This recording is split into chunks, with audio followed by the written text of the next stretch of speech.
কোরআনে কারীমের সর্বকনিষ্ঠ ছোট্ট একটি সূরা। বিপুল সংখ্যক মুফাসসিরিনে কেরাম এই সূরাটিকে মক্কি সূরা হিসেবে তারা গণ্য করেছেন। সূরাটির বৈশিষ্ট্য হচ্ছে কয়েকটি শব্দের মধ্যে আল্লাহ পাক এর অর্থ এবং ব্যাখ্যা এত বেশি, কয়েকটি শব্দের মধ্যে এই সূরাটি আল্লাহ নাযিল করেছেন, কিন্তু এর অর্থ আর ব্যাখ্যা এত বেশি যা দিয়ে একটা বিশাল গ্রন্থ রচনা হতে পারে। আমার তো মনে হয় যে সূরা ওয়াল আসর এটা যেন একটা ঝিনুকের মধ্যে আল্লাহ পাক আটলান্টিক মহাসাগর, প্রশান্ত মহাসাগর, সবগুলি মহাসাগর একটা ঝিনুকের মধ্যে আল্লাহ পুরি দিয়েছেন। মানুষের সাফল্য এবং কল্যাণ, তার ধ্বংস এবং সর্বনাশের পথ কোথায় তা এ কোরআন বলে দিয়েছে। সফলতা কিসে আসবে, ধ্বংস কিসে আসবে, এ কথা আল্লাহ কোরআনে বলে দিয়েছে। আমি আজকে এই সূরা বেছে নিলাম এই কারণে, আমরা চলছি ধ্বংসের দিকে। কোন দিকে যাচ্ছি বলেন না, কোন দিকে? আমার তো মনে হয় হেমিলেনের সেই বংশীবাদক যেন বাঁশি বাজিয়ে চলছে, আর গোটা জাতি তার পেছনে সমুদ্রে ডুবে মরার জন্য অগ্রসর হচ্ছে। বন্ধুগণ, আমি বলতে চাচ্ছি যে আজ আমরা সফলতা এবং ব্যর্থতা কিসে, লাভ আর ক্ষতি কিসে এটা বুঝতে পারছি না বলেই গোটা জাতির এই দুর্দিনে সূরা ওয়াল আসর এইটাই আমাদের আলোচনা করা উচিত বলে আমি মনে করি। এর মধ্যেই আল্লাহ পাক আমাদের লাভ, আমাদের ক্ষতি, আমাদের সাফল্য, আমাদের ব্যর্থতা এর মানদণ্ড নির্ণয় করে দিতে পারেন কে? কথা বোঝেন নাই? তাহলে বলেন না কে দিতে পারেন? সেই আল্লাহ রাব্বুল আলামিন, তিনি এই কোরআনকে দিয়েছেন, এই সূরা তিনি নাযিল করেছেন। ইমাম শাফিঈ রাহমাতুল্লাহ আলাইহি বলেছেন, লোকেরা যদি এই ছোট্ট সূরাটি উপরে চিন্তা ভাবনা করে তাহলে একটা মানুষের জন্য এই সূরাটাই তার হেদায়েতের জন্য যথেষ্ট হয়ে যেতে পারে, আর কিছু লাগে না। এই ছোট্ট সূরাটি একটা মানুষের সম্পূর্ণ হেদায়েত হওয়ার জন্য যথেষ্ট। আল্লাহ রাব্বুল আলামিন শুরু করছেন এভাবে, ওয়াল আসরি ইন্নাল ইনসানা লাফি খুসর। ওয়াল আসরি, আসরের আগে একটা অ আছে। আরবি গ্রামার অনুযায়ী এই অটা হচ্ছে ওয়াও কাসমিয়া, এটা হচ্ছে শপথ। আল্লাহ কসম করছেন। আপনারা খুব চিন্তা ভাবনা করেন, মাথা ঠান্ডা করে, কান এবং দিল, মন, মগজ সব এদিকে আপনারা গভীর মনোনিবেশ সহকারে যদি শোনেন তাহলে বুঝতে পারবেন আল্লাহ পাক শপথ করতেছেন, কসম করতেছেন। এটা কি সোজা ব্যাপার না বিরাট ব্যাপার? আমরাও তো কসম করি। কখন করি? কথাটাকে নিশ্চিত করার জন্য, দৃঢ়ভাবে বিশ্বাস করার জন্য বলি, আল্লাহর দোহাই, আল্লাহর কসম, এই বলে আমরা আমাদের কথাকে উপস্থাপন করি অধিকতর বিশ্বাস করার জন্য। আল্লাহ পাক কসম করতেছেন, তবে আল্লাহর কসম আর আমাদের কসম এক না। আমরা কসম করি সবচাইতে যিনি বড়, মহানত্ব, বিরাটত্ব, শ্রেষ্ঠত্বের উপরে ভিত্তি করে আমরা কসম করি, যেহেতু আল্লাহর চাইতে মহান, বড়, শ্রেষ্ঠ আর কেউ নাই। এই জন্য আল্লাহর চাইতে বড় কেউ নাই বলে আমাদের জীবনের শ্রেষ্ঠ স্লোগান, মুসলমানের জীবনে শ্রেষ্ঠ স্লোগান নারে তাকবীর। আসতে বললেন কেন?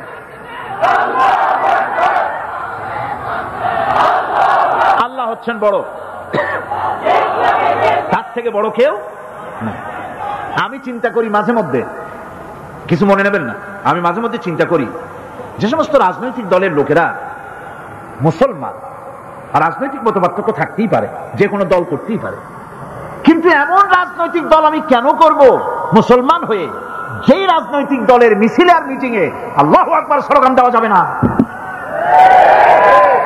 কারণ হচ্ছে আমি যখন দুনিয়া এসেছিলাম, আপনি যখন দুনিয়া এসেছিলেন, আপনার আমার কানে কি শোনানো হয়েছে? কন্ত আযান শোনানো হয়েছে। দুনিয়া এসে আমি প্রথম কি শুনেছি? আল্লাহু আকবার, এটাই শুনেছি। আযানের প্রথম শব্দ কি? নামাজের প্রথম শব্দ কি?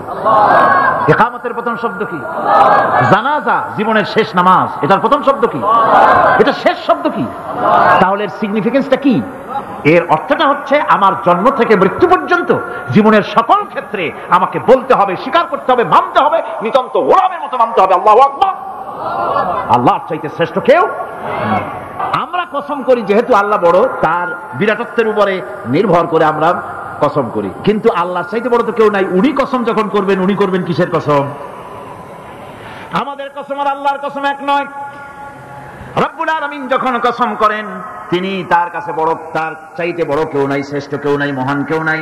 সেজন্য তিনি যে কসম করেন, যে কথা বলতে চান, ওই কথার সাথে, ওই বিষয়ের সাথে যার সম্পর্ক, যার সাযুজ্য আছে, সম্পৃক্ততা আছে, সিমিলারিটি আছে, তার কসম আল্লাহ পাক করেন।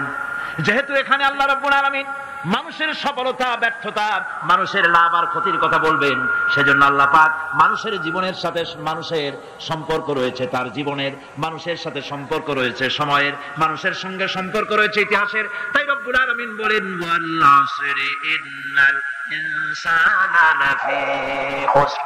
আমি কসম করি সময়ের, আমি কসম করি ইতিহাসের, আমি কসম করি জীবনের, আমি কসম করি সময়ের। যেহেতু এই জীবন আছে বলে আমরা আছি, জীবন না থাকলে আমরা বাঁচি না। ইতিহাসের কসম আল্লাহ করেন, কারণ হলো ইতিহাস মহাকালের সাক্ষী। এই মহাকালের দুষ্কৃতিকারা, তাদের দুষ্কৃতি যারা, তাদের দুষ্কৃত কর্ম, তারা যে খারাপ কাজ করেছে, সেই খারাপ কাজের ইতিহাস ধারণ করেছে। যারা সুকৃতি করেছে, তাদের সুকর্মগুলি ইতিহাস ধারণ করেছে। ইতিহাস হচ্ছে নীরব সাক্ষী। আল্লাহ বলেন আমি ওই ইতিহাসের সাক্ষী, আমি জীবনের সাক্ষী, আমি সময়ের সাক্ষী। যেহেতু সময় কারোর জন্য বসে থাকে না। সময়ের ব্যাপারে হযরত ইবনে কাইয়্যিম রাহমাতুল্লাহ আলাইহি তিনি বলেছেন, মা মাদা ফিদ দুনিয়া আহলামুন ওয়া মা বাকিয়া মিনহা আমানি। মা মাদা ফিদ দুনিয়া আহলামুন, আমি আমার জীবনের যে অংশ ফেলে এসেছি এটা আমার স্বপ্ন। ওয়া মা বাকিয়া মিনহা আমানি, আর যেটা আমার সামনে জীবন বাকি আছে ওটা হচ্ছে আমার আকাঙ্ক্ষা। ওয়াল ওয়াক্তু বাইনাহুমা দায়ুন, আর এর মাঝখান থেকে সময় চলে যাচ্ছে। সময় আমার জন্য বসে নেই, সময় চলে যাচ্ছে। এই পৃথিবীতে আসার পর লোকেরা বলে হায়াত বাড়ে, হায়াত তো বাড়ে না, হায়াত কি হবে? জন্মের পরের থেকে আমার জন্য রিজার্ভ আছে যতটুকু, 50 বছর বাঁচবো, 60 বছর বাঁচবো, যতটুকু হায়াত আমার জন্য নির্ধারিত করা আছে, নির্ধারণ করা আছে, প্রতিদিন একদিন করে কমে যেতেছে। এজন্য আমি বলি, আমার বাড়িতে যে ঘড়িটা আছে, এই ঘড়িটা বেলা 1টার সময় ঢং করে একটা আওয়াজ দেয়, সেটাকে শুনিয়ে দেয়, বাড়িওয়ালা তোমার জীবনের মূল্যবান হায়াত থেকে 1 ঘন্টা কমাইয়া দিলাম। 2টার সময় 2টা ঘন্টা লাগায় শোনায় দিল, বান্দারে তোমার জীবনের মূল্যবান সময় থেকে 2টি ঘন্টা কমে গেল। এমনি করে দিন গেল, মাস গেল, বছর গেল, আমাদের হুঁশ হলো না। সময় চলে গেল তাস খেলে খেলে, সময় চলে গেল আমাদের খেলাধুলা করে, শয়তানি বদমাশি করে। সময় কতটুকু পেলাম? কিয়ামতের দিন, বিচারের দিনটা যেটা হবে, আল্লাহ রাব্বুল আলামিন বলেন বিচারের দিনটাই লম্বা হবে 50 আলফা সানা মিম্মা তাউদ্দুন। বিচারের দিনটা লম্বা হবে কত বছর? 50,000 বছর। কত বছর? দুনিয়ায় যেভাবে তুমি হিসাব করো, দুনিয়ার গণনা অনুযায়ী হাসরের বিচারের দিনটা হবে 50,000 বছরের মতো লম্বা। এক কিতাবে দেখেছি, তিনি লিখেছেন হিসাব করে, কিয়ামতের ওই দিনটার হিসাবে 50,000 বছর একটা দিন লম্বা। ওই হিসাবে পৃথিবীতে যারা 60 বছর বাঁচলো, সেজন্য আখিরাতে 2 মিনিট দুনিয়ায় বাঁচলো। চিন্তা করেছে? মাত্র 2 মিনিট। 60 বছর যারা হায়াত পেল, 2 মিনিট বাঁচলো। এই 2 মিনিটের জন্য কত হাঙ্গামা, কত মারধর, কত সন্ত্রাস, ক্ষমতার জন্য লড়াই, ফ্যান করেঙ্গে ত্যান করেঙ্গে, লাঠি কে আমদার মুগুর ভরেঙ্গে, শক্তির ঠেলায় অস্থির। আমার বন্ধুগণ, সময় চলে যাচ্ছে স্রোতের মতো করে, কারোর জন্য সময় অপেক্ষা করতেছে না। আমাদের মৃত্যু প্রতি মুহূর্তে কাছে চলে আসতেছে। এই জন্য শায়ের বলেছেন, আগাহ আপনি মৌত সে হুই বশর নেহি, আগাহ আপনি মৌত সে হুই বশর নেহি, সামা সো বরস কে হ্যাঁ পল কি খবর নেহি। মৃত্যু সম্পর্কে আমাদের কারো জানা নাই। যে কোনো মুহূর্তে মৃত্যু আমাদের কাছে এসে যেতে পারে, মৃত্যু সম্পর্কে কিছুই জানা নাই। অথচ প্রতি মুহূর্তে আমরা মৃত্যুর দিকে গিয়ে চলছি। মাল সামান 100 বছর কি ধরে খাবো তাও জমা করে রেখেছি, কিন্তু 1 মুহূর্তের খবর নাই। মাহফিলে এসেছি, বাড়ি যেতে পারবো নিশ্চয়তা নাই। আছে? বলেন আছে? আপনি বাড়ি যাও ভালো, বসেছেন, দাঁড়াতে পারবেন, এই নিশ্চয়তা আছে? নাই। সুতরাং যে সময়ের উপরে কসম করি, মূলত সময়ের অপরিসীম গুরুত্ব সম্পর্কে আল্লাহ পাক মানুষকে বুঝাই দিতেছেন। সময়ের দাম দাও। আমাদের সময় চলে যায় গান শুনতে শুনতে, আশ্চর্য মলম বিক্রি করা দেখতে দেখতে, তাস পাশা খেলতে খেলতে সময় চলে যায়, কেউ খেয়াল করে না। সময় বলতে অতীত কালও হতে পারে, আবার বর্তমানও হতে পারে। আর বর্তমান কাল কোনো কালই না, বর্তমান কাল কোনো কাল নয়। প্রতি মুহূর্তে ভবিষ্যৎ এসে বর্তমান হয়, আর প্রতি মুহূর্তে বর্তমান কি হয়? অতীত হয়ে যায়। বর্তমান কাল বলে কোনো কাল নেই, প্রতি মুহূর্তে অতীত হয়ে যাচ্ছে। এই যে আমি মাহফিলে বসছিলাম প্রথম এসে, ওইটা কি এখনো বর্তমান আছে? এই যে বর্তমান কথা বলছি, এটা অতীত হয়ে যাচ্ছে। সুতরাং বর্তমান কাল নাই। আল্লাহ পাক ওয়াল আসরের সময়ের কসম করে বলছেন, যদি আমরা চিন্তা ভাবনা করি তাহলে আমরা লক্ষ্য করব আমাদের আসল মূলধন সময়। আসল মূলধন কি? জীবনের আসল মূলধন কি? সময়। ইমাম রাজি রহমতুল্লাহ আলাইহি এই পর্যায়ে এক বুজুর্গের ব্যক্তির কথা তিনি আলোচনা করেছেন। তিনি বলেছেন যে একটা লোক, তিনি সূরা ওয়াল আসর এর ব্যাখ্যা তিনি বুঝতেছিলেন না। ব্যাখ্যাটা এই মাথার মধ্যে ঘুরপাক খাচ্ছিল, এর ব্যাখ্যাটা। একবার তিনি বাজারে ঢুকলেন, তারপরে তিনি শুনতে পেলেন বাজারের এক প্রান্ত থেকে একজন চিল্লায় বলতেছে, সেই ব্যক্তির উপরে রহম করো যার পুঁজি গলে যায়, সেই ব্যক্তির উপরে রহম করো যার পুঁজি গলে যায়। উনি চিন্তা করলেন পুঁজি এবার গলে কেমনে? উনি দৌড়ে গেলেন, যায় দেখেন যে যে ব্যক্তি চিল্লাচ্ছে সে হচ্ছে বরফ বিক্রেতা। কি বিক্রেতা? বরফ, বরফ, আইস।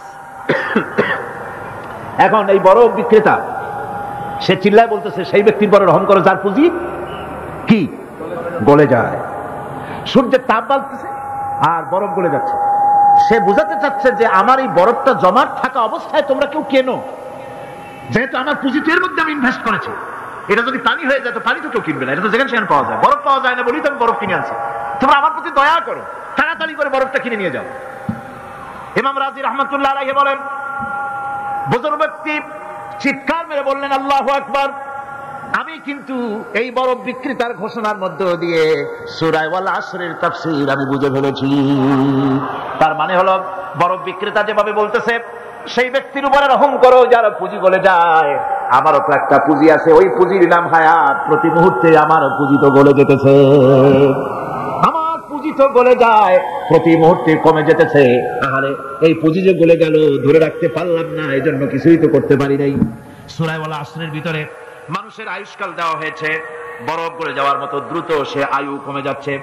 একে যদি নষ্ট করে ফেলা হয়, ভুল কাজে ব্যয় করা হয়, সেটাই হচ্ছে মানুষের মূল ক্ষতি।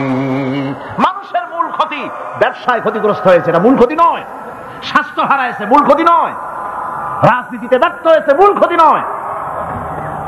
জীবনে মন্ত্রিত্ব হারাইছে, মূল ক্ষতি নয়। মূল ক্ষতি প্রতি মুহূর্তে সময় নষ্ট হচ্ছে, এটাই মূল ক্ষতি। ভাইরা, কিয়ামতের দিন জান্নাতীদের কোনো দুঃখ থাকবে না, সকলের দুঃখ থাকবে। জান্নাতীদের কোনো দুঃখ থাকবে না? থাকবে, থাকবে।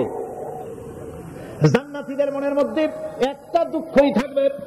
ভালো করে শুনুন, জান্নাতীদের মনের মধ্যে একটা দুঃখই হবে। তারা মনে মনে চিন্তা করবেন, আফসোস করবেন, আরে যদি দুনিয়ায় বসে অমুক সময় বাসে বসেছিলাম, আজে বাজে চিন্তা করেছি, বাড়ির ড্রয়িং রুমে একা একা বসে বসে আজে বাজে চিন্তা করেছি, অমুক অমুক সময় খেলাধুলায় কাটাইছি, এই সময়গুলিতে যদি সুবহানাল্লাহ, আলহামদুলিল্লাহ, লা ইলাহা ইল্লাল্লাহ, আল্লাহু আকবার এই তাসবিহ যদি পড়তাম, জিকির আজকার করতাম, জান্নাতের ভিতরে আরো নিয়ামত লাভ করতে পারতাম। সময়টা তো কাজে লাগাইলাম না। মানুষের সবটা, মুমিনের সব কাজে সব। ওয়াকুলু লিন্নাসি হুসনা, মানুষের সঙ্গে ভালো ভালো কথা কও, মানুষের সঙ্গে হাসি মুখে কথা কও। একজনের সাথে হাসি মুখে কথা বললেন, আপনার একটা সদকা দেওয়ার মতো সমান সব আমলনামায় লেখা হয়ে গেল। ভালো ভালো কাম করো। বন্ধুগণ, সময় দ্রুত গতিতে চলে যাচ্ছে, মানুষের জীবন ক্ষতিগ্রস্ত হচ্ছে। ক্ষতি থেকে বাঁচতে পারবে চারটা গুণ যার মধ্যে আছে, বাকি সব ক্ষতিগ্রস্ত হয়ে যাবে। আমার ভাইয়েরা, এই কথাগুলি বলে আল্লাহ পাক যেন এরকম একটা দৃষ্টান্ত দিলেন। আপনি যদি পরীক্ষার হলে গিয়া দেখেন, ছাত্ররা পরীক্ষা দিতেছে, পরীক্ষার জন্য নির্ধারিত সময় কতটুকুন? 3 ঘন্টা। 3 ঘন্টা, 3 ঘন্টা। আপনি গিয়ে দেখলেন কোন একজন পরীক্ষার্থী পরীক্ষা দিতে গিয়ে আর একদিকে তাকায় আছে, আকাশের তারা গুনতেছে, অথবা সে গল্প করতেছে, অথবা পরীক্ষা বাদ দিয়ে আজে বাজে কিছু লিখতেছে। আপনি যেমন তাকে, ওই ছেলেটাকে আনবো না, গাফেল ছেলেটাকে ঘড়ির দিকে তাকায় বলেন, এই ছেলে ওই ঘড়ির দিকে তাকাও, দেখো তোমার সময় কিন্তু চলে যেতেছে মাত্র 1 ঘন্টা, আর তুমি সময় নষ্ট করতেছো। আল্লাহ যেন স্নেহ পরবশে তামাম পৃথিবীর গোলামদেরকে, বান্দাদেরকে আঙ্গুল নির্দেশনা দিয়ে বলছেন, বান্দারা প্রতি মুহূর্তে তোর জীবনের মূল্যবান সময় চলে যেতেছে, প্রতি মুহূর্তে সময় যাচ্ছে। আল ইনসান, ইনসান বলতে শুধু শুধু মুসলমান না, ইনসান বলতে কি মুসলমান শুধু না, আল ইনসান মানব মণ্ডলী, বিশ্বের সমস্ত মানুষকে আল্লাহ বলছেন, হিন্দু, খ্রিস্টান, বৌদ্ধ, নাসারা, ইহুদি, মজুসি, মুসলমান, বিশ্বের সব মানুষকে আল্লাহ বলছেন। যেহেতু আল্লাহ স্রষ্টা, মানুষের ব্যাপারে সার্বিক কল্যাণময় কথা কে বলতে পারেন? কে বলতে পারেন? সে আল্লাহ রাব্বুল আলামিন বলছেন, সময় চলে যাচ্ছে ও পৃথিবীর মানুষেরা, এই মানুষ বলতে আল্লাহ রাব্বুল আলামিন কোন ব্যক্তি, কোন গোষ্ঠী, কোন জাতিকে বলেন নাই, বলেছেন সমগ্র মানবতাকে। এর অর্থ হচ্ছে সূরাটিতে উল্লেখ্য 4টি গুণ যদি আমল করতে পারে লোকেরা, যেই ব্যক্তি করবে, যেই সমাজ করবে, যেই রাষ্ট্র করবে, যেই গোষ্ঠী করবে, যেই জাতি করবে, তারাই ক্ষতি থেকে বেঁচে যাবে, আর যারা করবে না তারা ক্ষতিগ্রস্ত হবে। কি হবে বলুন? এখন আল্লাহ পাকের কথা শুনুন। আল্লাহ পাক বলছেন, ওয়াল আসরি ইন্নাল ইনসানা লাফি খুসর। খুসর, এই যে খুসর, খাসারা, এই শব্দটা হচ্ছে আবিধানিক অর্থে ক্ষতি হচ্ছে লাভের বিপরীত। লাভের বিপরীত কি? ক্ষতি। নাফা, এই নাফার বিপরীত কি? নোকসান। খাসারাটা কি? নোকসান বলা হয় পুঁজি 50,000 খাটাইছিলাম, লাভ করতে পারি নাই, পুঁজি ঠিক আছে, এটাকে বলা হয় নোকসান। এটাকে কি বলা হয়? নোকসান। কিন্তু আমি পুঁজি খাটিয়েছিলাম 50,000 টাকা, লাভ তো হয়ই নাই, পুঁজিও চলে গেছে, আমও গেছে, ছালাও গেছে, আমও নাই, ছালাও নাই। এইটারে আরবিতে কি বলা হয়? খাসারা, দেউলিয়া। দেউলিয়া হয়ে গেছে। দেউলিয়াটা বোঝেন ভালো আপনারা, দেউলিয়া হয়ে গেছে। কোরআন লাভ বা সাফল্যের ধারণা যেমন নিছক পার্থিব নয়, সমৃদ্ধির কথা শুধু পার্থিব নয়, জন্ম থেকে শুরু করে মৃত্যু পর্যন্ত। কোরআনের লাভের কথা যখন বলা হয় তখন জন্ম থেকে মৃত্যু পর্যন্ত, আখিরাত পর্যন্ত, কিয়ামত পর্যন্ত। ক্ষতিটাও জন্ম থেকে শুরু করে মৃত্যু পর্যন্ত, কিয়ামত পর্যন্ত ক্ষতিটাও। এই ক্ষতি থেকে বাঁচাবার জন্য কোরআনে কারিমে বিভিন্ন জায়গায় এই খাসানা শব্দ ব্যবহার করা হয়েছে।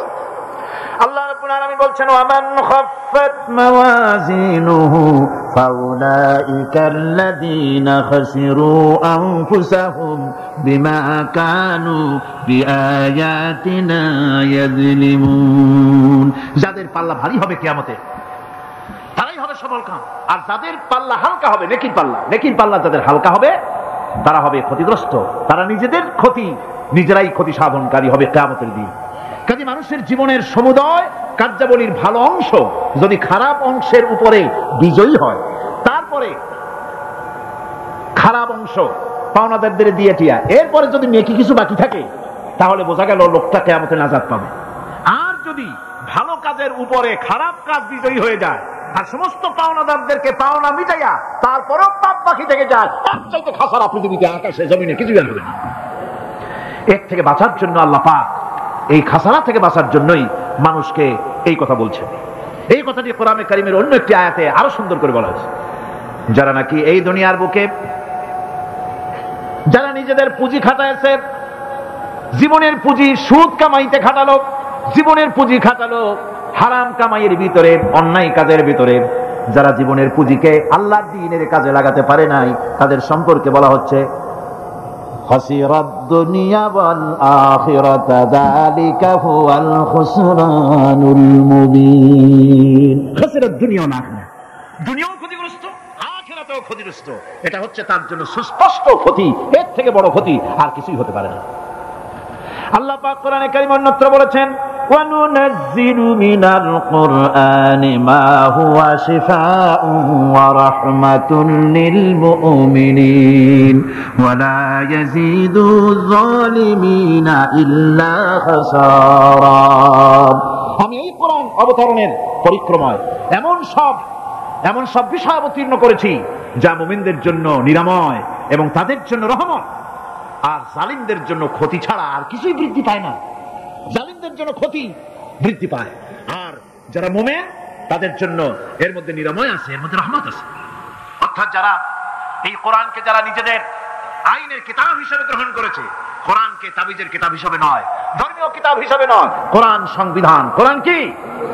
কোরআনকে যারা সংবিধান হিসেবে মেনে নিয়েছে, কোরআনকে যারা সংবিধান হিসেবে গ্রহণ করলো, ব্যক্তি, পরিবার, সমাজ, রাষ্ট্রে, তাদের যাবতীয় মানসিক, বুদ্ধিবৃত্তিক, নৈতিক, তামাদ্দুনিক রোগের নিরাময় হবে, এর দ্বারা শান্তি হবে। কিন্তু যেসব জালিম এই কোরআনকে প্রত্যাখ্যান করেছি। কোরআনকে যারা মৌলবাদীদের কিতাব বলে, কোরআনের কথা বললে মৌলবাদ বলে গাল দেয়, তারা তাদের কপালকে পোড়াইয়া ছাই বানাইয়া দিছে, তাদের কপাল ভস্মীভূত করে দিয়েছে। আমার দেশে, এই দেশটা কি মুসলমান বেশি না অন্য জাতি বেশি? কম, জোরে কম। মুসলমান সবচেয়ে, খুব লক্ষ্য করে শোনেন, এই দেশে সবচেয়ে মুসলমান বেশি, ইন্দোনেশিয়ার পরে। পৃথিবীর দ্বিতীয় বৃহত্তম মুসলিম দেশ হলো কোনটা? বাংলাদেশ। এই দেশে ইসলামরে যত গালি দেওয়া হয়েছে, কোরআনকে যত গালি দেওয়া হয়েছে, আলেমদেরকে যত গালি দেওয়া হয়েছে, রাসূলুল্লাহকে যত গালি দেওয়া হয়েছে, ইসলামী আদর্শকে যত গালি দেওয়া হয়েছে, পৃথিবীতে কোন দেশে এইভাবে ইসলামকে গালি দেওয়া কোথাও হয় নাই। এমনকি আমেরিকার মতো দেশে, ইংল্যান্ডের মতো দেশেও কোরআনের বিরুদ্ধে এত কথা কেউ বলতে সাহস পাবে না, ইসলামের বিরুদ্ধে কথা বলতে সাহস পাবে না, যেহেতু মুসলমানেরা সেখানে পাল্টা আক্রমণ করবে। আজ আমার দেশে মুসলমানের ঘরের সন্তান হইয়া ইসলামের বিরুদ্ধে তারা বক্তব্য রাখে। মৌলবাদ মৌলবাদ জিকির উঠে গেছে।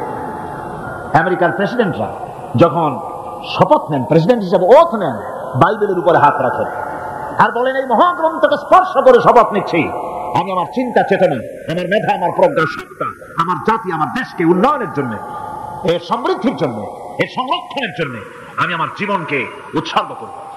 বাইবেলের উপরে স্পর্শ করে এই শপথ তারা নেন। আমার দেশের প্রেসিডেন্ট, প্রধানমন্ত্রী শপথ নেওয়ার সময় কোরআন শরীফের উপরে হাত রাখে যদি, তাহলে বলা হবে বেচারা মৌলবাদী হয়ে গেছে। এটা করা যাবে না। আর যদি কেউ করে সামান্য কিছু, কোরআন না, যদি তসবিহ নিয়েও আসে, তাহলে বুঝতে হবে জাতির সাথে একটা প্রতারণা ছাড়া কিছুই না। কাজেই ধর্মের প্রতি আকর্ষণ একটা ভিন্ন জিনিস, সেই জিনিসকে ছেড়ে যারা দেয় তারাই ক্ষতিগ্রস্ত হয়, আর যারা ধরে রাখে তারা দুনিয়ায় ক্ষতিগ্রস্ত হয় না। আল্লাহ পাক এখানে রাসূল করিম সাল্লাল্লাহু আলাইহি ওয়াসাল্লাম একটি হাদিস প্রণিধানযোগ্য কোরআনের ব্যাপারে। হুজুর বলেছেন, আল কোরআনু হুজ্জাতুন লাকা ওয়া আলাইকা। এই কোরআন হয় তোমার পক্ষের সাক্ষী, না হয় এই কোরআন তোমার বিপক্ষের সাক্ষী। কিয়ামতে এই কোরআন হয় তোমার পক্ষে কাজ করবে, নতুবা এই কোরআন তোমার বিপক্ষে কাজ করবে। দুই অবস্থা থেকে খালি হবে না, হয় কোরআন তোমার পক্ষে সাক্ষী দেবে, না হয়। আমরা কি চাই? কিয়ামতে কি চাই? বলেন কি চাই? কোরআনের পক্ষে যদি আমরা সাক্ষী চাই, তাহলে এই কোরআনের পক্ষে আমাদেরকে কাজ করতে হবে। এছাড়া আমাদের নাজাতের, আমাদের মুক্তির পথ হচ্ছে কোরআন কেন্দ্রিক, রাসূলুল্লাহ হাদিস কেন্দ্রিক।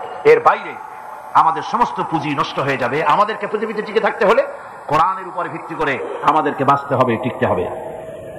কোরআনে কারিমে আল্লাহ রাব্বুল আলামিন অন্যত্র বলেছেন, কুল ইন্নাল খাসিরিনাল্লাযীনা খাসিরু আনফুসাহুম ওয়া আহলিহিম ইয়াওমাল কিয়ামাহ আলা যালিকা হুয়াল খুসরানুল মুবিন। বলো, প্রকৃত দেউলিয়া তারাই যারা কিয়ামতের দিন নিজেকে, নিজের পরিবার পরিবর্গকে এই ক্ষতির দিকে যারা ঠেলে দেবে।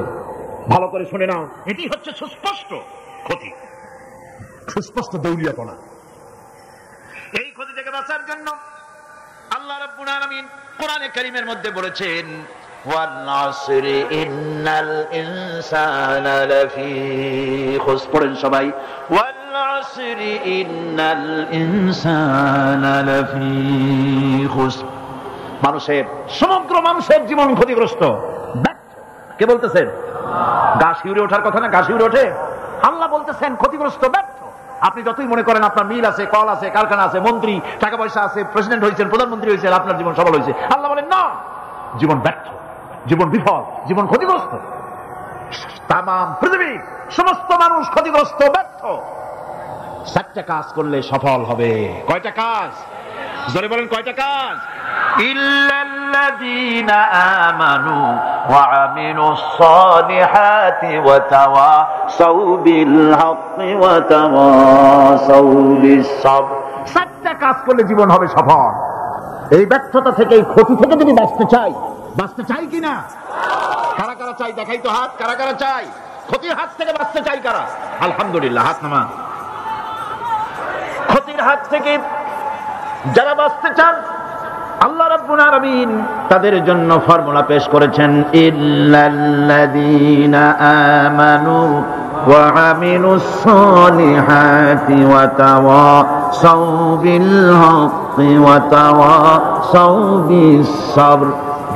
আল্লাহ পাক বলেন 4টি কাজ করলে জীবন সফল হয়ে যাবে। কয়টা কাজ? 4টা কাজ করলে জীবনটা সফল হয়ে যাবে। 1 নম্বরে ঈমান। 1 নম্বরে কি? ঈমান। এটাই হচ্ছে ফাউন্ডেশন। ক্ষতি থেকে বাঁচার জন্য প্রথম যে গুণটি, সেটির নাম হচ্ছে ঈমান। ইসলামে ঈমানের স্থান সর্বপ্রথম, তারপরে হচ্ছে ইসলাম। ঈমান আগে, তারপরে কি? ইসলাম। ইসলাম হচ্ছে বীজ, ঈমান হচ্ছে বীজ, আর ইসলাম হচ্ছে চারা, গাছ। এটা হচ্ছে ভিত্তি। এই ভিত্তিকে সর্বপ্রথম মজবুত করতে হবে। ঈমানের ভিত্তি, ঈমানের ভিত্তি দুনিয়ায় ঈমানের আহ্বান জানাবার জন্যই আল্লাহ রাব্বুল আলামিন সমস্ত নবী এবং রাসূলদেরকে পৃথিবীতে পাঠিয়েছেন ঈমানের আহ্বানের জন্য। দুনিয়ার সমস্ত নবীদের দাওয়াত ছিল ঈমানের দাওয়াত। কিসের দাওয়াত? এই ঈমানের দাবিটা আসছে, এই দাওয়াতটা এসেছে আল্লাহর কাছ থেকে। কার কাছ থেকে? দেখুন, পৃথিবীর ভিতরে কোন নবীদের কথার সাথে আরেকজন নবীর কথার কোনো বৈপরীত্য হয় নাই। সমস্ত নবীদের কথা একরকম ছিল। কয় রকম? একজন নবীর সঙ্গে তার বক্তব্যের সাথে আরেকজন নবীর বক্তব্যের কোনো গুণগত মৌলিক কোনো পার্থক্য ঘটে নাই, অসঙ্গতি হয় নাই। কারণ নবীরা, আম্বিয়া আলাইহিমুস সালাম, নিজেরা বানিয়ে কথা রচনা করে তারা মানুষের সামনে পেশ করে নাই। সমস্ত নবীদের কাছে যত দাওয়াত এসেছে, একটা অফিস থেকে এসেছে। সে অফিসটা হচ্ছে কার? আল্লাহ রাব্বুল আলামিনের। তাই দুনিয়ার সমস্ত পয়গম্বরদের দাওয়াত ছিল না ইলাহা ইল্লাল্লাহ, লা ইলাহা ইল্লাল্লাহ, লা ইলাহা ইল্লাল্লাহু মুহাম্মাদুর রাসূলুল্লাহ। এটাই ছিল সমস্ত নবীদের দাওয়াত। কোরআনে কারীম তার ধারক এবং বাহক সম্পর্কে বলে যে তিনি যে দাওয়াত দিয়েছেন সে দাওয়াতটা হলো ঈমানের দাওয়াত। আমাদের নবী তিনি এসে যে দাওয়াত দিয়েছেন সে দাওয়াতটা কিসের? কোরআনে কারীম বলছে, রব্বানা ইন্নানা সামি'না মুনাদিয়ান ইউনাদি লিল ঈমান। হে আমাদের রব, নিশ্চয়ই আমরা এমন একজন আহ্বায়কের আহ্বান শুনেছি যিনি আমাদেরকে ঈমানের দাওয়াত দিয়েছেন। এমন কোন পয়গম্বর নাই দুনিয়ায় যিনি ঈমানের দাওয়াত দেন নাই। সকলেই ঈমানের দাওয়াত মানুষের সামনে, বিশ্ববাসীর সামনে পেশ করেছেন। কোরআনে হাকিম স্পষ্ট একটা সীমারেখা দুনিয়ার মানুষের সামনে পেশ করে পৃথিবীর মানুষগুলিকে দুটি শ্রেণীতে বিভক্ত করে দিয়েছে। একটি হচ্ছে ঈমান পোষণকারী, আর একটি হচ্ছে অবিশ্বাসী। একটা ঈমান পোষণকারী আর একটা অবিশ্বাসী। ঈমান পোষণকারীরা সত্যশ্রয়ী, তারা হচ্ছে জ্ঞান এবং নূরের সম্পদে সমৃদ্ধ। আর দ্বিতীয় দলটি হচ্ছে কাফের, জালিম, মূর্খ। তারা হেদায়েতের রাস্তা তাদের জন্য অবরুদ্ধ। কোরআনে কারীম এই দুইটি দল সম্পর্কে উল্লেখ করতেছেন, মাসালুল ফারিকাইনি কাল আ'মা ওয়াল আসাম্মি ওয়াল বাসীরি ওয়াস সামিঈ হাল ইয়াস্তাবিয়ানি মাসালান আফালা। কোরআন শরীফ বলছে, হাল ইয়াস্তাবিয়ানি মাসালান আফালা তাযাক্কারুন। দুইটি শ্রেণীতে আল্লাহ পাক ভাগ করে দিয়েছেন। একটা শ্রেণী হচ্ছে অন্ধ, বোবা, বধির। আরেকটি যারা শুনতে পায়, চোখে দেখতে পায়। এই দুটি কখনো এক নয়, সমান নয়। এই দুটির রাস্তা আলাদা। কাফেরের রাস্তা আর ইমানদারদের রাস্তা সম্পূর্ণ ভিন্ন। আল্লাহ রাব্বুল আলামিন ঈমান এবং কুফরের পার্থক্য বলে দেওয়ার জন্য গোটা মানব জাতির মধ্যে স্পষ্ট করে বলেছেন, লা ইকরাহা ফিদ-দীন ক্বাদ তাবায়্যানার রুশদু মিনাল গাই। দ্বীনের ব্যাপারে জোর জবরদস্তি নেই। এখানে হেদায়েতের পথ এবং গোমরাহি, হেদায়েতকে গোমরাহির পথ থেকে সম্পূর্ণ আলাদা করে দেওয়া হয়েছে। লা ইকরাহা ফিদ-দীন, দ্বীনের ব্যাপারে কোনো জোর জবরদস্তি নেই। যারা ধর্মনিরপেক্ষবাদী তারা এই আয়াতটাকে নিজেদের মতবাদকে প্রতিষ্ঠার লক্ষ্যে অনেক সময় কাজে লাগায়। দুটি আয়াতকে তারা বেশি ব্যবহার করে। একটা হচ্ছে লাকুম দীনুকুম ওয়ালিয়া দীন, আর একটা হচ্ছে লা ইকরাহা ফিদ্দিন। এই দুইটি আয়াতকে ধর্ম নিরপেক্ষবাদীরা ব্যবহার করে। এই দুটির কোনটি তাদের আদর্শকে বোঝাবার লক্ষ্যে ব্যবহারের কোনো সুযোগ নাই। লা ইকরাহা ফিদ্দিন, ধর্মের ব্যাপারে কোনো বাড়াবাড়ি নাই, জোর জবরদস্তি নাই। এ কথা বলা হয়েছে এই কারণে যে কোন বিধর্মীকে, অমুসলিমকে ভয় দেখিয়ে, লোভ দেখিয়ে অথবা কোন ক্রমে কোন প্রকার চাপ সৃষ্টি করে তাকে মুসলমান বানানো যাবে না। এমনকি সূরা তওবার মধ্যে এসেছে, যুদ্ধ চলাকালীন সময়, জিহাদ চলাকালীন সময় কোন অমুসলিম যদি ইসলাম জানার জন্য তোমাদের তাঁবুতে আসে, তাহলে তুমি তাকে ইসলাম বুঝাও। ইসলাম শোনার পরে যদি মেনে নেয় ভালো কথা, আর যদি না মানে তাকে তার তাঁবু পর্যন্ত ফিরে যেতে দাও। মাঝপথে তাকে আক্রমণ করা যাবে না। ধর্মের ব্যাপারে কোনো বাড়াবাড়ি নাই। লা ইকরাহা ফিদ্দিন, এর দ্বারা ধর্ম নিরপেক্ষতার কোনো কথা বোঝানো হয়নি। আর লাকুম দীনুকুম ওয়ালিয়া দীন, এটা ছিল কাফেরদের সেই বক্তব্যের প্রেক্ষিতে যেখানে কাফেররা বলেছিল মুহাম্মদ সাল্লাল্লাহু আলাইহি ওয়াসাল্লাম। আসুন আমরা এক কাজ করি, সেটা হলো ধর্ম নিয়ে আমাদের মধ্যে যে বাকবিতণ্ডা হচ্ছে, আমরা ধর্মকে 50-50 ভাগ করে দিই। কিছুদিন আমরা গিয়া আপনার আল্লাহরে সেজদা দেই, আর কিছুদিন আপনারা আমাদের মূর্তিগুলিকে প্রণাম করুন। এই প্রস্তাব যখন রাখল, আল্লাহ রাব্বুল আলামিন সূরা কাফিরুন অবতীর্ণ করে দিলেন, কুল ইয়া আইয়ুহাল কাফিরুন লা আ'বুদু মা তা'বুদুন। হে কাফেরেরা, হে অবিশ্বাসীরা, নবী আপনি বলুন, হে অবিশ্বাসীরা, তোমরা যার ইবাদত করো আমরা তার ইবাদত করি না, আবার আমরা যার ইবাদত করি তোমরাও তার ইবাদত করো না।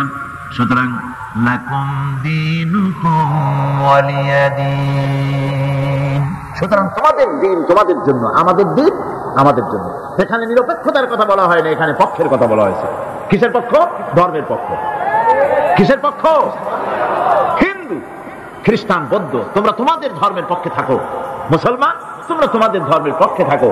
ধর্মের ব্যাপারে নিরপেক্ষ হওয়ার কোনো সুযোগ নাই। আছে নাকি সুযোগ? আমি পার্লামেন্টে বলেছি এই কথা, যে একটা ধর্মের উপরে বিশ্বাস করে নিজেকে একটা ধর্মের পক্ষের ব্যক্তি হিসেবে ঘোষণা করে কেউ বলছে, দাবি করছে আমি হিন্দু, কেউ বলছে আমি বৌদ্ধ, কেউ বলছে আমি খ্রিস্টান, কেউ বলছে আমি মুসলমান। নিজেকে একটা ধর্মের বিশ্বাসে বিশ্বাসী ঘোষণা করার পর আমি ধর্ম নিরপেক্ষ, এই কথাটা মিথ্যা, বানোয়াট, জালিয়াতি, প্রতারণা, মুনাফিক। কোন ধর্মের অনুসারী ব্যক্তি ধর্ম নিরপেক্ষ হতে পারে না। কেবলমাত্র নাস্তিক, যারা আল্লাহরে মানে না, আল্লাহকে স্বীকার করে না, ওরা বলতে পারে আমরা ধর্ম নিরপেক্ষ, ধর্মের ব্যাপারে আমরা নিরপেক্ষ, গুলো মানি না, বিশ্বাস করি না। কিন্তু যারা ধর্মে মানে, সেদের যে ধর্মেরই হোক না কেন, সে ব্যক্তি ধর্ম নিরপেক্ষ যদি দাবি করে, এটা মিথ্যে কথা, এটা মুনাফিকি ছাড়া কিছু হতে পারে না। মুসলমানকে, যে কোনো জাতিকে যে ধর্মে আছে ধর্মের পক্ষে থাকা, এটা কথাই বলা হয়েছে।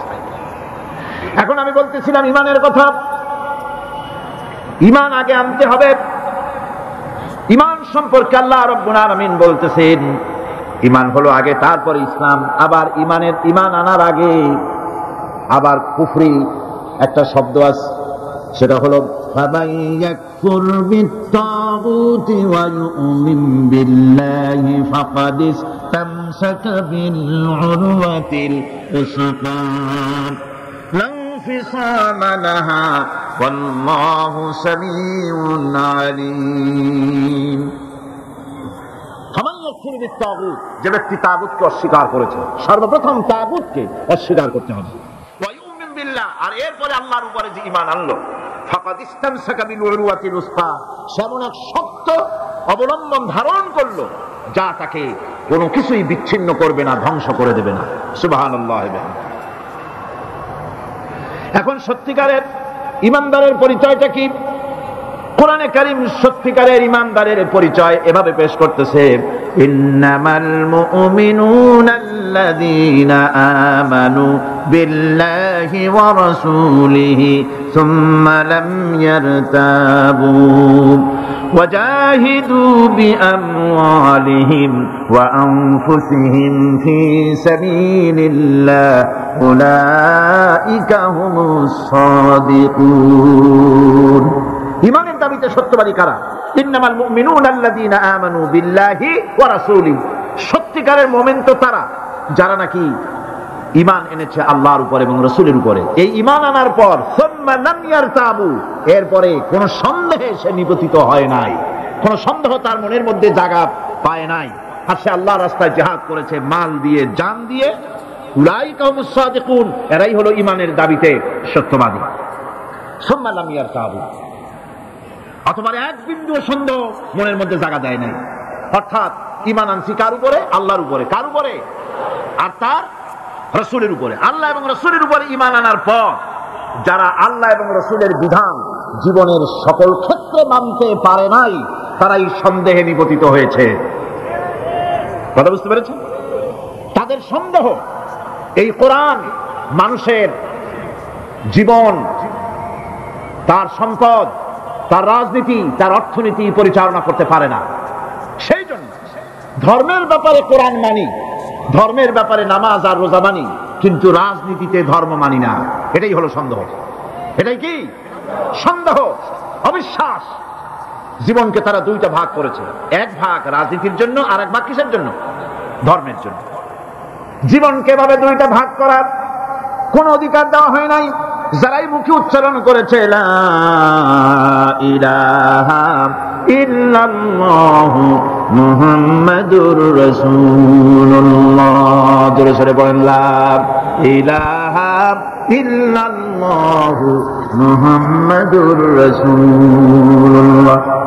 যারা জীবনকে, যারা নাকি ঈমান এনেছে, কালেমা বিশ্বাস করেছে, আল্লাহ এবং রাসূলের প্রতি ঈমান এনেছে, জীবনকে দুইটা ভাগ করার কোনো অধিকার নাই। যার কথা মতো নামাজ পড়বো, তার কথা মতোই রাজনীতি করব। যার কথা মতো হজ করব, যাকাত দিব, তার কথা মতো পার্লামেন্ট চালাবো। যার কথা মতো হজ করব, যাকাত দিব, সেজদা দিব, তার কথা মতোই বঙ্গভবন আর সেক্রেটারিয়েট চালাবো। যাকে মানি, যে আল্লাহরে সেজদা করি সারা জীবন, যে রাসূলকে মানি আমার নেতা হিসাবে, রাসূল হিসাবে, সে আল্লাহ এবং রাসূলের হুকুম অনুযায়ী আমার কোর্ট কাছারি, আদালত, শিক্ষাঙ্গন চালাবো। এটা যদি চালাই তবে আমি মুমিন, আর যদি না চালাই, সন্দেহে যদি নিপতিত হয়ে যায় যে কোরআন থাকবে মসজিদে, আমার পার্লামেন্টে কোরআন ঢুকতে পারবে না। কোরআন পার্লামেন্ট শুরু হওয়ার সময় একবার তেলাওয়াত হবে, কিন্তু তা আমল করা হবে না। অনুষ্ঠানগুলি শুরু হবে কোরআন দিয়ে, কিন্তু তা আমল করা হবে না। কোরআন তেলাওয়াত করে ব্যবসা প্রতিষ্ঠান উদ্বোধন করা হচ্ছে, কিন্তু সুদের টাকা দিয়ে ব্যবসা প্রতিষ্ঠান বানানো হলো। বিবাহ করানো হচ্ছে কোরআনের আয়াত দিয়ে, কিন্তু যৌতুক গ্রহণ করা হারাম, সেই যৌতুক দিয়ে বিয়ে উদ্বোধন করা হলো। এমনি সকল ক্ষেত্রে নাফরমানি করে যে ঈমানের দাবি করলো, এই ঈমান ঈমান নয়, এর নাম মুনাফিকি। এখন এই কথাটা মনে রাখতে হবে যে ঈমান এমন এক বিষয় যা আবার মৌখিক দাবি করলেই হয় না। কেউ যদি পড়ে লা ইলাহা ইল্লাল্লাহ, মুসলমান কি হয়ে গেল? বলেন আপনি, ফতোয়া দেন হয়ে গেল?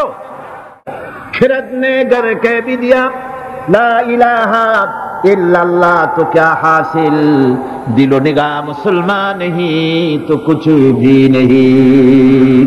खिरात ने कर कह भी दिया ला इलाहा इल्लल्लाह, মুখে আসলো আর স্বতঃস্ফূর্তভাবে বলে ফেললো লা ইলাহা ইল্লাল্লাহ, তো क्या हासिल, এতে কিছু এর দ্বারা কোনো উপকার হলো না।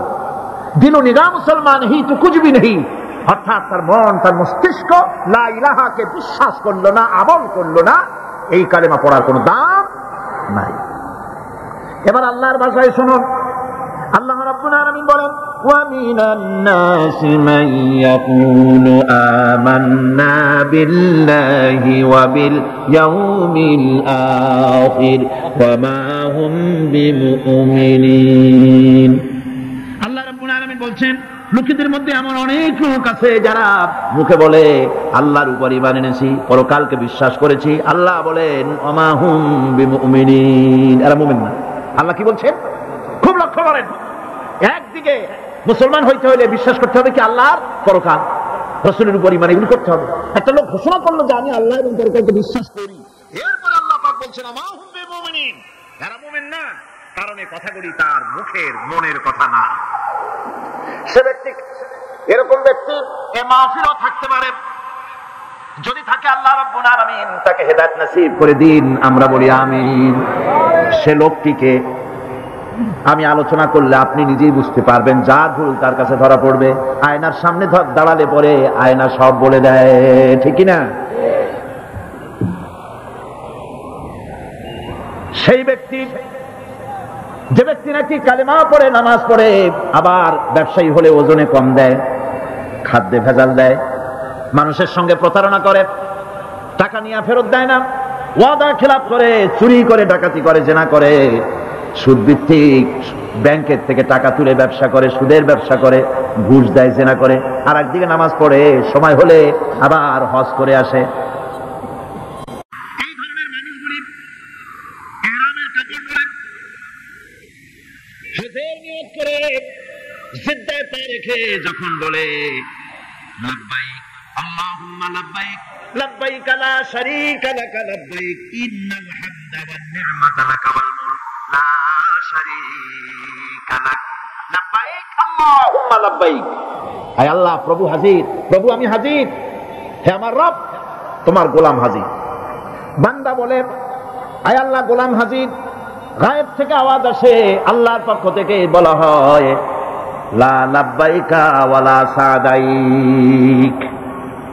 বান্দা বলছে আমি উপস্থিত মাবুদ, আর মাবুদ বলছে আমি তোমার উপস্থিতিকে গ্রহণ করলাম না। তুই বলছো হাজির, আমি বলছি তোমার উপস্থিত, তোমার উপস্থিতি আমি গ্রহণ করলাম না। কারণ তুমি যে টিকিট করে আসছো ওইটা হারাম টাকা, যে রামের কাপড় পরেছো ওইটা হারাম টাকা দিয়ে কেনা, মক্কা মদিনায় যে খরচ করবে, তাবুতে থাকবে, বাস ভাড়া দেবে, যা খাবে, জায়নামাজ কিনবে, তসবিহ কিনবা, মার্কেটিং করার জন্য যে টাকা আনছো, সব হারাম।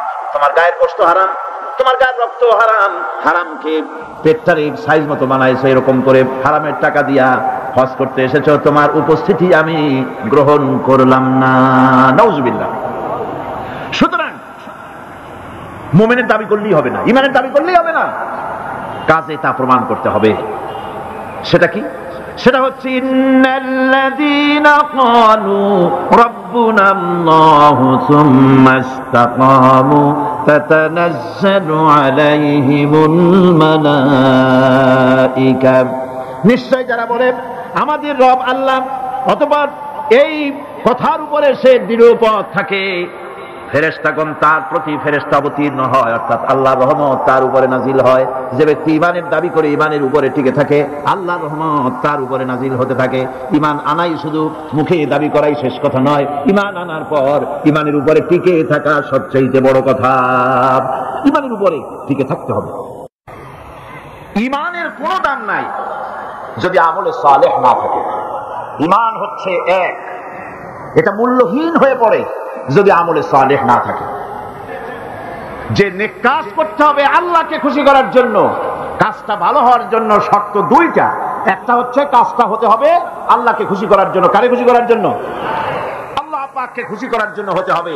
আর দুই নম্বরে কাজটা হতে হবে সুন্নতে নববী সাল্লাল্লাহু আলাইহি ওয়াসাল্লাম, রাসূল করিম সাল্লাল্লাহু আলাইহি ওয়াসাল্লামের সুন্নতের উপরে কাজটি হতে হবে। তাহলেই আপনার আমলটা সহি হয়ে গেল। আপনি আমি নিজের আন্দাজ করে কাজটা খুব ভালো হয়েছে মনে করলেই হবে না। নিকৃষ্ট বা অসৎ কাজের পরিণতি সম্পর্কে কোরআন বলছে, কুল হাল নুনাব্বিউকুম বিল আখসারিনা আ'মালা الذين ضل سعيهم في الحياة الدنيا وهم يحسبون أنهم يحسنون صنعا। আমি কি তোমাদেরকে বলবো না যে কোন আমল তোমাদেরকে ক্ষতিগ্রস্ত করবে? সেটা হচ্ছে সেই আমল যারা দুনিয়ার জীবনে দুনিয়ায় উন্নতি করার জন্য কাজ করে, তাদের সমস্ত জদ্দোজাহাদ, তাদের চেষ্টা প্রচেষ্টা দুনিয়ায় টিকে থাকার জন্য তারা করে থাকে। যে কাজগুলি আল্লাহ পাকের খুশনুদি হাসিলের জন্য, আল্লাহ পাককে খুশি করার জন্য করা হয় না, সেই কাজগুলি মানুষের সমস্ত প্রচেষ্টাকে, তার চেষ্টাকে, তার সমস্ত আমলগুলিকে বিনষ্ট করে দেবে, এগুলি কিয়ামতের দিন কোনো ফায়দা হবে না। শুধু তাই নয়, শয়তানের ওয়াসওয়াসায় পড়ে বান্দা যখন একটা গুনাহ করে, আল্লাহ বলে দিয়েছেন একটা গুনাহ লিখবি। আদম আলাইহিস সালামকে আল্লাহ পাক যখন দুনিয়ায় পাঠিয়ে দিলেন, হযরত হাওয়া যখন দুনিয়া আসলেন, আর শয়তানের বুজুর্গি সব শেষ হয়ে গেল। শয়তানে বলল, আল্লাহ আমার সব ইবাদত নষ্ট হইল আদমের জন্য, আমি তোমার কাছে ফরিয়াদ জানাই, তুমি 7টা জাহান্নাম বানাইছো, এই জাহান্নাম আরো বানাও, আমি তোমার এই জাহান্নামগুলি তোমার বান্দাগুলি দিয়ে ওয়াসওয়াসা দিয়ে এই জাহান্নাম ভরে দেব। যে আদমের জন্য আমার সমস্ত ইবাদত পণ্ড হলো, সেই আদম সন্তান সব আমি জাহান্নামে পাঠাবো। আল্লাহ রাব্বুল আলামিন বললেন, এই কোরআন শরীফের ভিতরে আছে, আল্লাহ পাক বলেছেন, ও আমার ফেরেশতারা, শয়তান কি বলল শুনেছো? আমার বান্দা যখন শয়তানের ওয়াসওয়াসায় পড়ে একটা নেকের একটা গুনাহ নিয়ত করবে, গুনাহ করার নিয়ত করবে, গুনাহটা করে নাই, পাপ লিখবা না? গুনাহ করা হয়ে যাওয়ার পর একটা গুনার জন্য একটা গুনাহই লিখবা। আর যদি আমার বান্দা কোন একটি নেকির কাজের নিয়ত করেছে, হজের নিয়ত করেছে, হজে যায় নাই, মাদ্রাসা মসজিদে দান করবে, চট্টগ্রাম তাফসীরুল কোরআন মাহফিলে দান করবে, করে নাই এখনো, শুধু নিয়ত করেছে, নেক নিয়তের কারণে আমলনামায় একটা নেকি লিখে দিবা। আর যখন নেকের কামটা করা হয়ে যাবে, আল্লাহ পাক বলেন, মান জাআ বিল হাসানাতি ফালাহু আশরু আমসালিহা। নেকের কাজটা যখন করা হয়ে যাবে, আমার বান্দার আমলনামায় একটা নেকের পরিবর্তে 10টা গ্রেস মার্ক লাগাইয়া 10 গুণ বাড়াইয়া দিবা। বলেন, বান্দার কোন আমলের উপরে আমি জুলুম করি না। বান্দা যদি যে সব কাজ করবে, সমস্ত নেক কাজের জন্য আমি তাকে সওয়াব দান করব।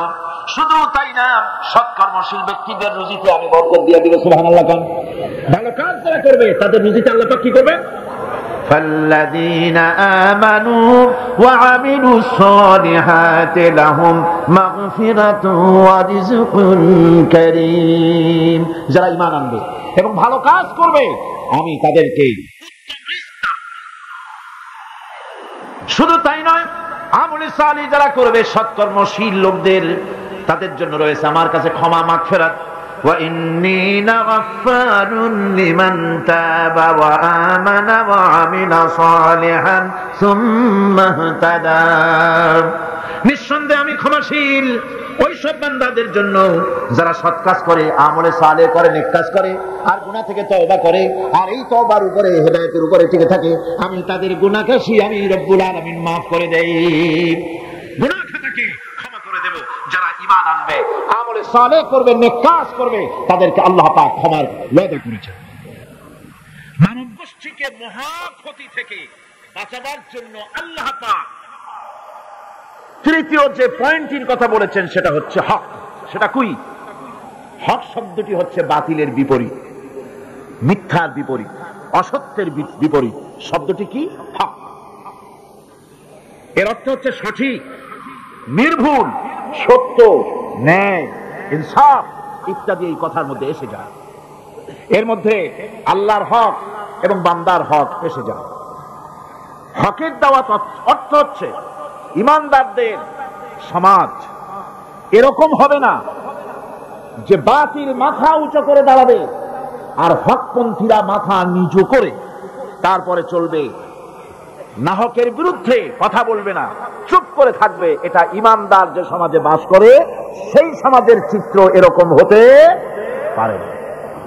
লূত আলাইহিস সালামের জামানায় যখন জমিনটাকে উল্টে দেওয়ার জন্য অর্ডার হলো, তখন ফেরেশতা বলছিল, আয় আল্লাহ, এই জমিনে তো একটা লোক আছে যে 30 বছর পর্যন্ত তোমার ইবাদত করেছে, সেই লোকটারে তো সরাবার ব্যাপারে তুমি কিছু বললা না। আল্লাহ রাব্বুল আলামিন বললেন, জমিনটা উল্টায়া ওর মাথায় আগে রাখো, ওরে শুদ্ধা জমিনটারে উল্টায় দাও। কারণ গোটা জাতি যখন আমার সঙ্গে নাফরমানি করছে, আমার নবীর সঙ্গে নাফরমানি করতেছে, তখন এরা কথা বলে নাই। এই লোক নিজের ইবাদত নিয়ে ব্যস্ত ছিল, নিজেকে জাহান্নাম থেকে বাঁচাবার চেষ্টা করেছে। গোটা জাতি জাহান্নামে যায় সেজন্য ভ্রুক্ষেপ করে নাই। হক কথা বলতেই হবে। হক যে বলবে না, হক থেকে যে চুপ থাকবে, সে হচ্ছে শয়তানুন আখরাস, বোবা শয়তান। রাসূলুল্লাহ হাদিসে বলেছেন, হক থেকে যে চুপ থাকে সেটা কি শয়তান? বোবা শয়তান। এখন আপনাকে বিপদ মুসিবত থেকে বাঁচার জন্য হকের দাওয়াত দিতে হবে, তা না হলে আল্লাহ পাক ক্ষমা করবেন না। না হক যখন সমাজে চলতে থাকে, হকের আওয়াজকে একজনকে হলেও হকের আওয়াজ বুলন্দ করতে হবে। কোরআনে কারিমে রব্বুল আলামিন বলেন, ওয়াত্তাকু ফিতনাতান লা তুসিবান্নাল্লাযীনা যালামু মিনকুম খাসসা। সতর্ক থাকো, বেঁচে থাকো ওই সব বিপদ থেকে, মুসিবত থেকে, যেই বিপদ শুধুমাত্র বিপদের কারণ যারা, ওদের জন্যই নাজিল হবে না, বরং যারা সহ্য করে তাদের উপরও বিপদ আসবে। যারা বিপদের কারণ, গুনাহের কারণ, শুধু ওরাই ধ্বংস হবে না, যারা সহ্য করবে তাদেরকেও আযাবের মধ্যে নিপতিত হতে হবে। একটা দৃষ্টান্ত দিলে বুঝবেন। আপনার বাড়ির সামনে ড্রেনের ভিতরে বিড়াল মরে পড়েছে, কুকুর মরে পড়েছে, আপনি নাকে রুমাল দিয়ে যান, বাড়িওয়ালা ফালাইতেছে না, আপনিও ফালাবার চেষ্টা করতেছেন না। এখন এইটা পচে গলে দুর্গন্ধ হয়ে পরিবেশ নষ্ট করে দেবে। তখন এই মরা কুকুরটার দুর্গন্ধে শুধু বাড়িওয়ালাই অসুস্থ হবে না আশেপাশের লোকেরা অসুস্থ হবে? বলেন আপনারা, সবাই অসুস্থ হয়ে পড়বে। সুতরাং বাড়িওয়ালা যদি না ফালায়, আপনার দায়িত্বে আপনাকে ফেলতে হবে। অন্যায় যেখানে উঠবে সেখানেই তাকে নির্মূল করতে হবে। এটা হলো উম্মতে মুহাম্মাদীর দায়িত্ব। আল্লাহ পাকের জন্য বলেছেন, ওয়ালতাকুম মিনকুম উম্মাতুন ইয়াদউনা ইলাল খায়র ইয়া'মুরুনা বিল মা'রুফ ওয়া ইয়ানহাউনা আনিল মুনকার ওয়া উলাইকা হুমুল মুফলিহুন।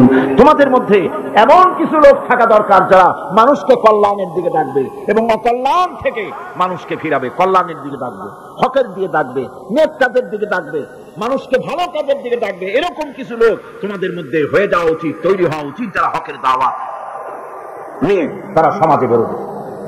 কারণ মুসলমানেরা হলো আমাদের সম্পর্কে আল্লাহ পাক বলেছেন, কুনতুম খায়রা উম্মাতিন উখরিজাত লিন-নাসি তা'মুরুনা বিল মা'রুফ ওয়া তানহাউনা আনিল মুনকার। তোমরা হচ্ছে শ্রেষ্ঠ জাতি। আমরা কি জাতি? আমরা যে শ্রেষ্ঠ জাতি সে কথা বলার মতো হিম্মত এখন আমাদের নাই, যার জন্য আপনারা আওয়াজ দিলেন তো শোনাই গেল। মুসলমানেরা কি জাতি? খায়রে উমাম, ইমামে আকরাম। পৃথিবীর ভিতরে সমস্ত জাতি সমূহের ভেতরে শ্রেষ্ঠ জাতি কারা? আরো জোরে বলুন। একথা কে বলেছেন? আল্লাহ পাক বলেছেন, তোমরা শ্রেষ্ঠ জাতি।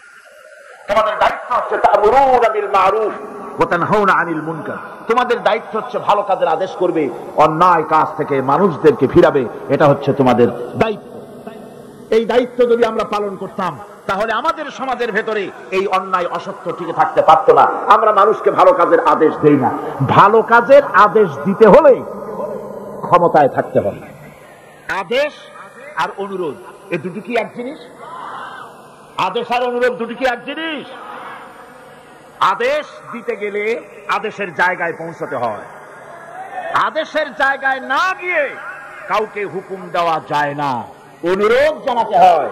গভর্নমেন্টের কাছে বিনীতভাবে অনুরোধ জানাই, সিনেমার অশ্লীলতার জ্বালায় টিকতে পারি না, রমজান মুবারক এসেছে, এই অশ্লীল সিনেমার ছবি নামায় ফেলা হোক, বিনীতভাবে অনুরোধ জানাই। এটা হলো অনুরোধ।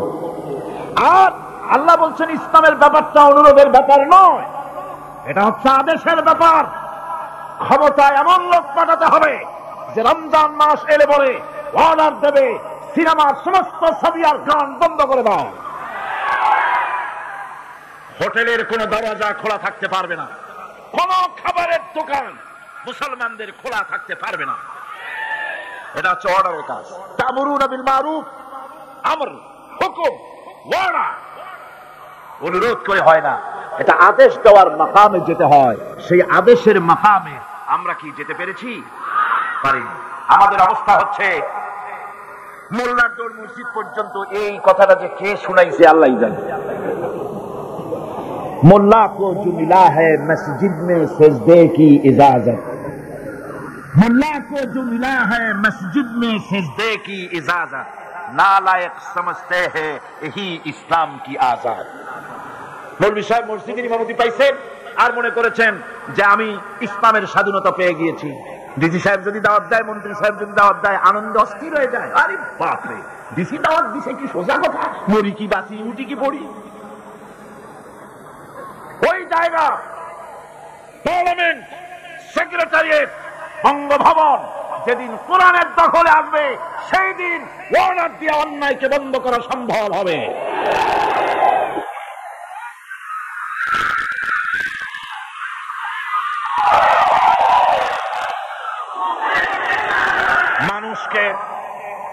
মানুষকে হকের দাওয়াত দিতে হবে। আল্লাহ রাব্বুল আলামিন বলেন, وَمَنْ أَحْسَنُ قَوْلًا مِّمَّنْ دَعَا إِلَى اللَّهِ وَعَمِلَ صَالِحًا وَقَالَ إِنَّنِي مِنَ الْمُسْلِمِينَ وَمَنْ أَحْسَنُ قَوْلًا مِّمَّنْ دَعَا إِلَى اللَّهِ। ওর থেকে ভালো কথা আর কার হতে পারে যে ব্যক্তি মানুষকে আল্লাহর দিকে ডাকে। সুবহানাল্লাহ বলেন, সুবহানাল্লাহ বলেন। আল্লাহর দিকে যে ডাকে সেই ওয়ামান দা ইলাইহি, হাদিস শরীফের ভিতরে আছে মান ক্বালা বিহি সাদাকা। কোরআন থেকে যে কথা বলে সে কি কথা বলে? সত্য কথা বলে। কোরআন থেকে যে কথা বলে সত্য কথা বলে। মান ক্বালা বিহি সাদাকা ওয়া মান আমিলা বিহি উজরা। আরে কোরআন থেকে যারা আমল করে আল্লাহ তাদেরকে পুরস্কৃত করেন। ওয়া মান হাকামা বিহি আদালা।